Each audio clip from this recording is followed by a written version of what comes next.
I'm going to add 400 grams of already sifted wheat flour, 1 teaspoon of salt, and half a teaspoon of sugar, plus 120 ml of olive oil, making the dough lighter and adding a unique flavor. To get the dough to the right consistency, I'll add water little by little until I can form a ball.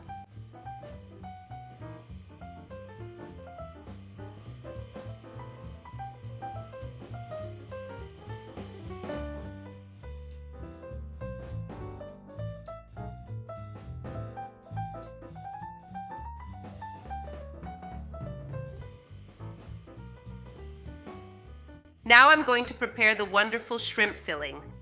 I add 3 tablespoons of olive oil and saute half an onion. When it softens, I add 2 cloves of garlic,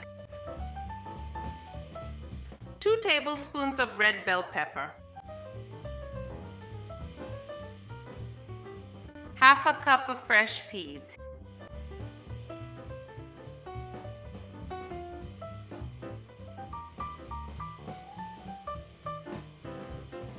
400 grams of pre-cooked frozen shrimp. And now I keep it on the stove just long enough for the shrimp to thaw.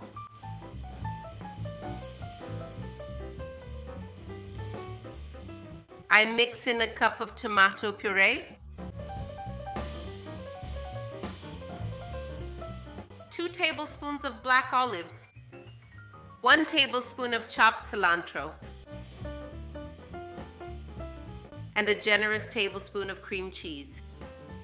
To thicken this filling, I use wheat flour dissolved in milk, but I don't like to add it all at once. I take a tablespoon, mix it with milk, and keep adding and stirring over low heat until the filling thickens. It needs to get nice and thick, so you can use more or less flour. It will depend on how much liquid your shrimp released. In this recipe, I use 2 heaping tablespoons. Finally, I adjust the salt, add black pepper, and let the filling cool. I put it in the fridge for a bit so it gets really firm when it's time to put it in the pie.